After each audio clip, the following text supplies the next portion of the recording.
வருது. தோட்டத்துக்கு தான் எங்க அப்பாக்கு சாப்பாடு கொடுத்துட்டு வரேன். ஏன்டா இன்னைக்கு காலேஜ் போகலையா நீயே? காலேஜ் போகல சின்ன பிள்ளைக்கா, இன்னைக்கு லீவுக்கா எனக்கு. என்னடா மாரிசா சொல்ற? ஆடி அமாவாசை கிழமை காலேஜ் லீவ் விடுறாங்க. நீயே லீவ் போட்டியா இல்ல அவங்களே உனக்கு லீவ் விட்டாங்களா? ஆனா அதெல்லாம் ஒண்ணு இல்ல சின்ன பிள்ளைக்கா. இன்னைக்கு வேற கிளாஸ் பசங்களுக்கெல்லாம் எக்ஸாம் நடக்குதா, அதான் எங்களுக்கு லீவ் விட்டுக்கறாங்க. நாளைக்கு எங்களுக்கு டெஸ்ட், அதனால இன்னைக்கு லீவுக்கா. அப்ப எல்லாத்துக்குமே லீவு தானா? பூமாரி சோனி எல்லாத்துக்குமே லீவாடா? இல்லக்கா, அவங்க வேற டிபார்ட்மெண்ட் தானே, அவங்களுக்கெல்லாம் இன்னைக்கு இருக்குது. என்னோட கேங்குக்கு தான் லீவு. எனக்கு அந்த கதிர் காவிக்கெல்லாம் லீவு. அவங்களுக்கு சோனிக்கு பூமாரிக்கெல்லாம் நாளைக்கு லீவா இருக்கும். நாங்க நாளைக்கு போகணும், அவங்க நாளைக்கு வீட்டுல இருப்பாங்க. ஓ அப்படியாடா. அதான் முன்ன பின்ன நம்ம காலேஜுக்கு போயிருந்தா தானே நமக்கு இதை பத்தி எல்லாம் தெரியும். யோசனை போல. ஆமா ஆமா அதுவும் சரிதான். சரிடா உங்க அம்மா இங்க? எங்க அம்மாவா? எங்க அம்மா பெரியம்மா வீட்டுல உட்காந்துட்டு இருந்தாங்க. சீதாக்கா வீட்லயாடா? ஆமாக்கா, அங்கதான் இருக்கிறாங்க. இப்பதான் வழியில தான் பாத்துட்டு வரேன். சாப்பாடு எதுவும் போட்டு கொடுத்து தோட்டத்துக்கு போனதுக்கு அப்புறம் அங்க போயிட்டாங்களாட்டு இருக்குது. அங்கதான் உட்காந்துட்டு இருக்கிறாங்க. அப்படியா? சரிடா மாரிசா, போய் வண்டி நிப்பாட்டிட்டு வீட்டுல உட்காந்து ஒழுங்கா படி. நாளைக்கு வேற என்னமோ டெஸ்ட் கிஸ்ட்டுங்கிற, அதுக்கு போய் படி போ. சும்மா ஊரை சுத்திட்டு இருக்காத. ஊர் சுத்துறாங்க ஊரு. இந்த ஊர் அப்படியே கனவாடி சுத்திட்டு வந்தாலும் என்ன ஆக போகுது? பாக்க சின்ன பிள்ளைக்கா, எங்கேயுமே கூட்டிட்டு போக மாட்டேங்கிறீங்க. உங்களெல்லாம் நம்பினா வேஸ்ட். ஏன்டா மாரிசா பொஸ்கன் அப்படி சொல்ற? அன்னைக்கு தான் எல்லாம் கூட்டிட்டு போனோம்ல, மைசூருக்கெல்லாம் போனோம்ல, அப்புறம் என்ன? உங்களுக்கு தான் இப்போ காலேஜ் இருக்குது இல்லை, லீவ் விட்டுட்டு வேற ஏதாவது பிளான் பண்ணலாம். சரிக்கா சரிக்கா, நான் அப்படியே கிளம்புறேன். பசங்களை வேற வீட்டுக்கிட்ட வர சொன்னேன், அவங்க வந்திருப்பாங்க. நான் அப்படியே போயிட்டு வரேன். சரி, கிளம்பு கிளம்பு. சாப்பிட மலரே, கொஞ்சம் எடுத்துட்டு வரட்டுமா? வடை பாயாசமெல்லாம் வச்சிருக்கிறேன். இல்லக்கா வேண்டாக்கா, நானும் காலையிலேயே சாமி கும்பிட்டேன். நானும் இந்த கேசரி தான் ஏதோ செஞ்சேன். இருந்தா இருக்கட்டும், அப்புறமா பிள்ளைங்க வந்ததுக்கு அப்புறமா சாயங்காலமா வேணா குடிச்சுக்கலாம். இப்பதான் சோறு சாப்பிட்டுட்டு வந்தேன். அவருக்கு தோட்டத்துக்குள்ள போட்டு கொடுத்துட்டு பையனுக்கு இன்னைக்கு லீவுன்னு சொன்னானா, சரி அவனையே கொண்டு போய் கொடுக்க சொல்லிட்டு நானும் கொஞ்சம் போட்டு சாப்பிட்டுட்டு இந்த பக்கம் வந்தேன். ஆமா, இன்னைக்கு மாயாவுக்கு லீவு தான். சோனி மட்டும் தான் போயிருக்கிறாளாட்டு இருக்குது.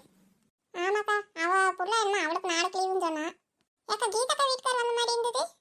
ஆமா மலரே, உனக்கு எப்படி தெரிஞ்சது? எனக்கு எங்க வீட்டுக்காரர் தான் சொன்னாரு. காலையில டீ கடையில பார்த்தாராமா, பார்த்து பேசிட்டு தான் வந்தாராட்டு இருக்குது. அவர் தான் வீட்டுக்கு வரும்போது சொன்னாரு. நான் அப்புறம் நேற்று தான் அந்த அக்கா வந்தாங்க, இன்னைக்கு ஒரு மச்சான் வந்திருக்காரா அப்படின்னு கேட்டுட்டு இருந்தேன். எங்க உள்ளேதான் இருக்காங்களா? இல்ல மலரு, அவர் காலையில கதவை திறந்து வாசலால தொலைச்சிட்டு இருக்கிறா. அந்நேரத்துக்கே வந்துட்டாரு. இவன் நேற்று சொல்லாமே வந்திருக்கிறா. அவர் வாட்டு போன் வச்சுட்டே இருந்திருக்கிறாராட்டு இருக்குது. இவ எடுக்கவே இல்லை. அதுக்கப்புறம் மெசேஜ் அனுப்பியிருக்கார் போல. இவ திருப்பி அனுப்பிட்டு எங்க அக்கா ஊருக்கு போறேன்ட்டு அனுப்பிட்டு கம்மி வச்சுட்டாராட்டு இருக்குது. அவரு ஏதோ அப்புறம் காலையில நேற்று நைட்டு கிளம்பிருப்பாங்க போல, வெளியாத்தாலே வந்துட்டாரு. அது வந்தவர் இன்னைக்கே போகணும்னு இருந்தாரு. சரி நீ கறி வாங்க வேண்டாம், ஏதோ காய்கறிங்க வச்சு சமைச்சுக்கலாம்னு நினைச்சேன். பார்த்தா அவரு என்னைக்காவது ஒரு நாள் வராது, என்ன பண்றது அப்படின்ட்டு சரி அப்புறம் மாமா போய் கொஞ்சம் ஆட்டுக்கறி கோழிக்கறி எல்லாம் கொண்டு வந்தாரு. எல்லாம் சமைச்சு எல்லாம் சாப்பிட்டுட்டு அவரு 4 மணிக்கு என்னமோ ட்ரெயினாமா கிளம்புறான்ட்டு சாப்பிட்டதுமே கிளம்பிட்டாரு. எனக்கு சொல்றீங்க, காலையில வந்துட்டு இப்பவே கிளம்பிட்டாரா? ஏன் 2-3 நாளைக்கு இருந்துட்டு போக வேண்டியதானே? நாங்க கூட யாரும் பார்க்கவே இல்லை, அதுக்குள்ளமே கிளம்பிட்டாரா? அந்த அக்காவும் போயிடுச்சா? நேற்று தானே வந்தது, இன்னைக்கு போயிட்டாங்களா? நான் வேற பார்க்கவே இல்லையே. சரி, நேற்று வேலை விட்டு வந்துட்டு வீட்டில் வேலை சரியா இருந்தது. நேற்று சாயங்காலம் வரலான்னு பார்த்தா எங்கே வரவே முடியல. அப்புறம் இன்னைக்கு காலையில இருந்து ஒரே வேலை. சரி இப்பதான் வந்து அதுக்குள்ளவே அந்த அக்கா போயிடுச்சா? இல்ல மலரே, அவரு மட்டும் தான் போயிட்டாரு. இந்த கீதா இங்கே தான் இருக்கிறா, வீட்டில் தான் இருக்கிறா. அவன் கொஞ்ச நாளைக்கு இங்கே தான் இருப்பா. எனக்கா சொல்றா? அந்த அக்கா இங்கே தான் இருப்பாங்களா கொஞ்ச நாளைக்கு? அதிசயமா இருக்குது. வந்தா சுடுதண்ணியில கால் ஊத்துற மாதிரி உடனே கிளம்புறக்கே பார்ப்பாங்க. அன்னைக்கு கூட உங்க அண்ணன் கூட வந்துட்டு உடனே போகணும்னு நின்னாங்க. இன்னைக்கு என்ன அதிசயமா இருக்குது, கொஞ்ச நாளைக்கு இங்கே தான் இருப்பாங்களாப்பா? சரி சரி, பிள்ளைங்கள வந்திருக்கிறாங்களாக்கா? பிள்ளைங்கள ஒருத்தர் வரல மலரே, அவங்க ஹாஸ்டல்ல சேர்த்து விட்டுக்கிறாளாமா. கொஞ்ச நாளைக்கு அங்கே போய் படிப்பாங்களாட்டு தங்கி. இவன் மட்டும்தான் வந்திருக்கிறான். நான் கூட ஏதோ பிள்ளைங்களெல்லாம் கூட்டிட்டு தான் வந்திருப்பான்னு பார்த்தா பையனையும் ஹாஸ்டல் விட்டுக்கிறாளாமா, பிள்ளைய ஹாஸ்டல் விட்டுக்கிறாளாமா. அப்புறம் இவளும் இங்கே வந்திருக்கிறா. அது ஏதோ பிரச்சனையாட்டு இருக்குது. சரி அதான் அவர் வந்து சமாதானப்படுத்திட்டு சரி 10 நாளைக்கு 1 மாசத்துக்கு இங்கே இரு, நான் எல்லாம் சரி பண்ணிட்டு அப்புறம் வந்து கூட்டிட்டு போறேன்ட்டு போயிட்டாரு. பிரச்சனையா? என்னக்கா பிரச்சனை? ஏன் கேட்கறேன்? அவன் வந்து ஒண்ணுமே சொல்லலாம். நேற்று ராத்திரியெல்லாம் தூங்கவே இல்லை. பேய் கணக்கு அப்படியே உட்காந்துட்டு இருக்கிறா வெறிக்கன்ட்டு. சும்மா காப்பின்னு குடிச்சிட்டே கடந்தா, தூங்கவே இல்லை. அப்புறம் என்ன ஏதுன்னு கேட்டா அவங்க வீடு ஏதோ ஆழத்துக்கு வருதாமா, ஏதோ கடன் வாங்கி யாருக்கா கொடுத்துருக்குறாங்களாமா. அது இவர் தான் கட்டிட்டு இருந்தாரு, இப்போ கட்ட முடியல அப்படின்னு என்னமோ சொல்லிட்டு இருந்தா. அவர் காலையில வந்து அதெல்லாம் சரியாயிரும், ஒன்றும் இல்லை நான் பார்த்துக்கிறேன் அப்படின்னாரு. நான் கூட சரி ஏதோ நகை நட்டு வேணும்னு சொல்லுங்க, ஏதோ பிள்ளைங்களுக்கு எடுத்து வச்சது வேணா கொடுக்குறேன், அதை வேணா விற்று ஏதாவது சமாளிங்க அப்படின்னு சொன்னேன். மாமாவே ஏதாவது உதவி பண்ணட்டுமான்னு கேட்டாரு. அவரே ஏதோ கஷ்டத்துல தான் இருக்கிறாரு, இருந்தாலுமே கேட்டார் மாமா. இல்லை நான் பார்த்துக்கிறேன் அப்படின்ட்டு சொல்லிட்டு சரி அப்படி சாப்பிட்டுட்டு கிளம்பிட்டாரு. எங்க இந்த அக்கா? அவன் சாப்பிட்டுட்டு அவர் கிளம்புனது இத்தனை நேரம் பேசிட்டு இருந்தா. சரி கொஞ்ச நேரம் தூக்கம் வர மாதிரி இருக்குது, நம்ம படுக்கிறேன்ட்டு அகிலாவும் அவளும் பேசிட்டு அப்படியே தூங்கிட்டாங்களாட்டு இருக்குது. சரி அப்பதான் நீ வந்தியா, சரி 2 பேரும் தூங்கிட்டு இருந்தானுங்க. சரி மாயா என்னமோ படிக்கிற வேலை இருக்குது நாங்கள் படிச்சிட்டு இருந்தா. மாமாவும் சாப்பிட்டுட்டு சரி அவர் பஸ் ஸ்டாண்டில் இறக்கி விட்டுட்டு இவர் தோட்டத்துக்கு போயிடறான்ட்டு போயிட்டாரு. நானும் இங்கே வந்து உட்காந்துட்டேன். தூங்கிட்டு தான் இருக்கிறாங்களா? ஓ தூங்குறாங்களா? ஆமா நீ மட்டும் பெரிய வல்லலா ஏக்கா?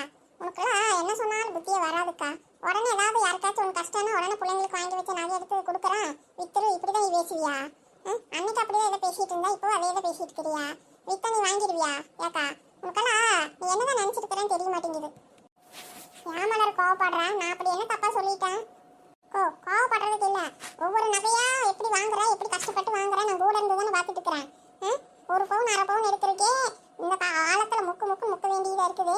நீ வாட்டுக்கு அசால்ட்டா ஏதாவது சொல்ற, அவங்க சரி கொடுன்னு சொன்னா நீ என்ன தூக்கி கொடுத்துருவியா? அவங்களே கஷ்டம்னு சொல்றாங்க, இப்ப வாங்குற மாதிரியா இருக்குது.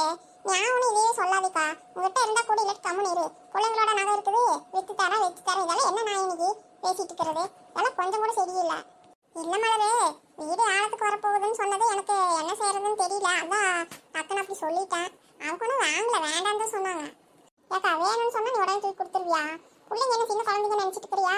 நாளைக்கே திடீர்னு மாப்பிள்ளை வந்தாலும் வரும், சொல்ல முடியாது. வயசு பிள்ளைங்களை வச்சுட்டு நாங்கள் எல்லாம் தூக்கி கொடுக்குறோம் அது இதுன்னு இந்த மாதிரி எல்லாம் பேசிட்டு இருக்காத. அன்னைக்கு மச்சானுக்கு ஏதோ அதான் அந்த இடத்து பிரச்சனை வந்தது இல்லை, கடன் வாங்கி வச்சுட்டு போயிட்டாங்கன்ட்ட குத்தக்காரங்கிட்ட. அதுக்கே நீ நகையை வச்சது எனக்கு பிடிக்கல. சரி ஏதோ மச்சாங்கிறனால ஏதோ கொஞ்சம் மீட்டு கொடுத்துட்டாரு. நீ உடனே அதை கொண்டு போய் அங்கே கொடுக்குறேன் இங்கே கொடுக்குறேன்ட்டு இப்படியெல்லாம் கொடுக்கக்கூடாதுக்கா. எல்லாத்துக்கும் தாக்கா கஷ்டம் வரும். அவங்க பிரச்சனை அவங்க சரி பண்ணிக்குவாங்க. நம்மளால முடிஞ்சா ஏதாவது செய்யணும், இல்லாட்டி கம்மு விட்டுறணும். நம்ம கிட்ட இருக்கிறது எல்லாத்தையும் கொடுத்துட்டு நீ நாளைக்கு ரோட்ல நிற்பியா? சரி அவங்களாலே நாளைக்கு மீட்டு கொடுக்க முடியலன்னு வை, என்ன பண்ணுவ? இதெல்லாம் தேவையில்லாத சங்கடம் வருதுக்கா. பெசாம இல்லைன்னா இல்லைன்னு சொல்லிடணும். அதை விட்டுட்டு அந்த ஒரு வாரத்தில் போறதை விட்டுட்டு நீ கொடுத்துட்டு அவங்களால மீட்டு கொடுக்க முடியலன்னு வைங்க, நாளை வேணும் அது ரொம்ப சங்கடம் ஆயிரும். நீ சொல்றது சரிதான் மலரு. இந்நேரம் கீதாவை இதையே தான் நீ திட்டிட்டு இருந்தா. அந்தால அவங்க அக்காக்காக யாருக்கும் நீ வாங்கி இது பண்ணி கொடுத்தா நீ பிள்ளைங்களோட நகை தூக்கி கொடுக்குறேன்னு சொல்றியா அப்படின்னு அவளே என்னை பிடிச்சி திட்டிட்டு கிடந்தா. திட்டி எனக்கே டயர்டா இருக்குது, நான் கொஞ்ச நேரம் போய் தூங்கி எழுந்திரிச்சாச்சு வர அப்படின்னு சொல்லிட்டு தான் போனேன். அவளும் இப்படி எதை பேசினா பாருங்க, அந்த அக்கா கூட தெரிஞ்சிருக்குது. அதான் அவங்க கரெக்டாக தான் பேசியிருக்கிறாங்க. அவங்களுக்கு எல்லாம் கரெக்டாக தான் தெரியுது. அதனாலதான் அவர்கிட்ட ஏதாவது இது பண்ணிட்டு இங்க வந்திருக்கிறாங்க. நீங்க கொஞ்சம் இதா இருங்க, இப்படியே இருக்காதீங்க. நானாலே இப்படிதாக்கா கொடுத்துட்டு ஏமாந்து நிக்கிறேன். இன்னைக்கு என் அனுபவத்துல தான் சொல்றேன், புரிஞ்சுக்காங்க. எங்க வீட்டுக்காரில் அவங்க அண்ணனுக்கு பாருங்க வெளிநாடு போறக்கால என் நகையை கழட்டி கொடுத்துட்டு இன்னி வரைக்கும் எனக்கு நகையும் வரல, ஒன்றும் வரல, அதுக்கான பணமும் வரல. அவங்களாம் சம்பாரிச்சு நல்லா தான் இருக்கிறாங்க. எனக்கு தான் நகை போச்சு. இன்னைக்கு என்ற பிள்ளைக்கு நான் கொஞ்சம் கொஞ்சமா குருவி சேர்த்துற மாதிரி சேர்த்திட்டு இருக்கிறேன். எவ்வளவு கஷ்டமா இருக்குது தெரியுமா? நானும் கேட்டு சறந்து போயிட்டேன். அவங்கெல்லாம் நல்லா போய் சம்பாரிச்சு வீடு வாசல் கட்டிட்டாங்க, பொண்டாட்டிக்கு நகை வாங்கி விட்டுக்கிறாரு, பிள்ளைங்களுக்கு எல்லாம் சேர்த்து வச்சுட்டு இருக்காங்க. நல்ல பெரிய பள்ளிக்கூடத்துல படிக்க வச்சு பெரிய காலேஜில் தான் சேர்த்து படிக்க வைக்கிறாங்க. எல்லாம் நல்லா தான் நடக்குது. நம்ம கிட்ட வாங்கிட்டு போனாங்களே நமக்கு திருப்பி கொடுக்கணுங்கிற எண்ணம் அவங்களுக்கு கொஞ்சம் கூட இல்லை. ஏதோ எங்க அத்தைக்கு மாமனாருக்கு பயந்துட்டு நானும் அந்த காலத்தில் அப்படியே கழட்டி கொடுத்துட்டேன். இந்த மனுஷனு கொடுத்துருன்னு சொன்னனால நானும் என்ன பண்றேன்னு தெரியாம கொடுத்துட்டு இன்னைக்கு வரைக்கும் நான் லோடு பட்டுட்டு இருக்கிறேன். இன்னைக்கு என்ற நகை இருந்தா என்ற உள்ளே ஆகும்ல, நான் எது கஷ்டப்படுவேன்னு அப்படியே தூக்கி கொடுத்துட்டக்கா தெரியுமா? அதெல்லாம் எனக்கு நல்ல ஞாபகம் இருக்குது மலரே. அது கொடுக்கவே இல்லையா அவங்க? அதுக்கப்புறமா போயிட்டு வந்து ஒரு வாட்டியிலே கொடுத்துட்றேன் அப்படின்னு சொல்லி தான் மாமியார் வாங்க தூங்கிட்டேன். அடையாக்கா நீ வேற எல்லாம் வாங்குற வரைக்கும் தாக்கா சொல்லிட்டு இருப்பாங்க. அதுக்கப்புறம் ஒன்னாத்தையும் காணா. கொடுத்துருந்தா அவங்ககிட்ட நான் சொல்லியிருக்க மாட்டேன், எனக்கு தெரிஞ்சிருக்காதா? அதனால ஒன்றும் வரல, இன்னைக்கு வரைக்கும் வரல. கேட்டு எங்கள் வீட்டுக்காரரு அதை பற்றி கேட்காதா பேசாதா அப்படிங்கிறாரு. அதை பற்றி பேசினாலே வீட்டுக்குள்ள சண்டை தான் வருது. என்ன பண்ணி தொலைறது? அதுக்கு தான் எனக்கு இந்த மாதிரி ஏதாவது கொடுக்குறது வைக்கிறது இந்த மாதிரி ஏதாவது சொன்னேன்னு வை எனக்கு அப்படியே கோபமாக வருது. சரி விடு, அவளும் இப்படி எதை பேசினா இனிமேல் நான் இந்த மாதிரி பேசமாட்டேன் விடு. பிள்ளைங்க நகைங்கெல்லாம் கொடுக்கவே கூடாது. எனக்கும் பேசினதுக்கு அப்புறம் தான் யோசனையே வருது. யாருக்குமே கொடுக்கக்கூடாதுக்கா, நம்ம வீட்டாம்பளைங்களுக்கு கூட கொடுக்கக்கூடாது. முதல்ல அதை புரிஞ்சுக்கோ. நானே சரி எனக்கு மச்சா ஏதா அப்படிப்பட்ட ஆள் இல்லை வாங்கி கொடுத்துருவாருங்கிற நம்பிக்கை இருந்தனால தான் நான் அன்னைக்கு ஒன்றும் சொல்லலை. நானால என்ற வீட்டுக்கார நம்பி இன்னும் ஒரு இது கொடுக்க மாட்டேனே, அவ்வளோதான். அதோட சரி, அதுக்கப்புறம் நான் எதுவுமே கொடுக்கறது இல்லை. நானே எங்கிருந்து போய் நீ கொடுக்குறது? அதுவும் இல்லாமல் நானே கொஞ்சம் கொஞ்சமாக சீட்டு நாட்டு போட்டு ஏதோ பிள்ளைக்குதா ஏதோ துணு எடுத்து வச்சுட்டு இருக்கிறேன். அதை தூக்கி மறுபடியும் அந்த மனுஷங்கிட்ட கொடுத்துட்டு என்ன வேணும் சொல்கிறீங்க? அதனால இந்த நகையை பற்றியோ அதை பற்றி எதை பற்றி நான் பேசுறதே இல்லை. என்னக்கா 2 பேரும் தனியாக மீட்டிங் போட்டுட்டு இருக்கிறீங்க எங்களை விட்டுட்டு? ஆமாம் மீட்டிங் போடுறாங்க, வாங்கடி வாங்க. எங்கே போனீங்க காலையில இருந்து? ஒருத்தரிங்க வாங்க ஆளுங்களையே இப்போதான் வரீங்க. எங்கே போய் சுற்றிட்டு வரீங்க? எங்கக்கா போய் சுற்றுறது? நான் வீட்டில எல்லாம் வேலை முடிஞ்சதுக்கப்புறம் இதான் அந்த குந்தாணி வீட்டுக்கு போனேன். அவளும் அங்கே எதுவும் பண்ணிட்டு இருந்தா ஊட்டிட்டு. அப்புறம் அப்படியே மெதுவாக வந்தோம். வழியில் அவங்க பையனை பார்த்தா தோட்டத்துக்கு போயிட்டு வரேன்னா அப்புறம் அப்படியே பேசிட்டு வந்துட்டு இருந்தோம். ஆமாம் தோட்டத்துக்கு போயிருந்தா, இங்கே வந்துட்டு தான் போனேன். வீட்டுக்கு போயிட்டானா? வீட்டுக்கு போயிருப்பாங்கக்கா, வீட்டுக்கு தான் போறேன்னு சொல்லிட்டு தான் போனான். ஆமா சீதாக்கா எங்க உங்க உடன்பிறப்பு உங்க இரட்டை சகோதரிய காணோம். அவ தூங்கிட்டு இருக்கிறாடி நீலா. தூங்கிட்டு இருக்கிறாங்களா? சரி சரி தூங்கிட்டு தூங்கிட்டு. ஏன் வந்தது போறேன்னு சொல்லுவாங்க. உங்க வீட்டுக்காரர் கூட வந்துட்டு போனாராமா கேள்விப்பட்டேன். இந்த அக்கா இங்கே தான் இருக்கிறாங்களாப்போ? ஆமா நீலா, ஒரு மாசத்துக்கு இங்கே தான் இருப்பா. ஐ பரவாயில்லையே, ஒரு மாசத்துக்கு இருக்கிறாங்களா? இருக்கட்டும் இருக்கட்டும், உங்களுக்கு கொஞ்சம் ஒத்தாசனையா இருக்கும். நீங்களும் கொஞ்சம் வேலை வெட்டிக்கு வரலாம். அதெல்லாம் பார்த்துக்கிற கூட ஆள் இல்லைன்னு ஃபீல் பண்ணிட்டு இருந்தீங்களா? இப்போ பரவாயில்ல, உங்க தங்கச்சி வந்துட்டாங்க. அவங்க வீட்டில இருந்து அவளை பார்த்துக்கட்டும். பேசாம நம்ம வேலைக்கு போறக்கு இனி எந்த பிரச்சனையும் இருக்காது. ஏன் சீதாக்கா? ஆனா ஆமாக்கா, இது கூட நல்ல யோசனையா தான் இருக்குது. நீ பாட்டு புலம்பிட்டே இருப்ப வேலைக்கு வந்தீங்கன்னா அந்த ஊர்ல என்ன பண்ணுதோன்ட்டு. நீங்க பேசாம புலம்பல் இருக்காது போ உங்ககிட்ட. பேசாம கீதாக்கா வீட்டுல இருந்தா அல்லாவையும் பாத்துக்குவாங்கல்ல. நீ கொஞ்சம் வேலைக்கு வந்துட்டு வரலாம் இல்லக்கா? இது நல்லதா தான் இருக்குது. குழந்தை பிறக்கிற நேரத்தில் அந்த அக்கா கூட இருந்தாங்கன்னா இன்னும் நாம கொஞ்சம் ஒத்தாசியா இருக்கும். ஆம்போ, அது எப்படிப்பா அவகிட்ட சொல்றது? நானு அவ இதுக்கு தான் நான் வந்தேன்னு சொல்லி கேட்டுட்டா என்ன பண்றது? அப்படியெல்லாம் அந்த அக்கா ஒன்று கேட்க மாட்டாங்க. நாங்களாச்சும் வீட்டுக்கு போயிட்டு வருவோன்னு. என்னதான் நம்ம இங்கே இருந்தாலும் கூடயே இருப்பாங்கல்ல அவங்களும். இருக்கட்டும் இருக்கட்டும், ஒரு மாசத்துக்கு என்ன 2-3 மாசத்துக்காச்சும் இருக்கட்டும் விடுங்க. என்ன சொன்ன போல நாங்கள் வாட்டு பேசிட்டு இருக்கிறோம். நீ ரொம்ப தீவிரமா யோசனை பண்ணிட்டு இருக்கிற. அப்படி என்ன யோசிக்கிற? அது ஒன்றும் இல்லை. இப்போ இந்த மாரிசன் கேட்டுட்டு போனானே எங்கேயும் கூட்டிகிட்டே போக மாட்டேங்கிறீங்கன்னு, அதை பற்றி தான் யோசனை பண்ணிட்டு இருந்தேன். யார் 2 ரூபாயினா? ஆமாக்கா அவன்தான். ஆமா, அவனுக்கு வேற வேலை இல்லை. எப்போ பார்த்தாலும் எங்கேயாச்சும் கூட்டிட்டு போன்ட்டு. அண்ணாடு கூட்டிட்டு போக முடியுமா? படிக்கிறப்ப படிக்கணும், லீவ் விட்டதுக்கு அப்புறம் சொல்லணும்.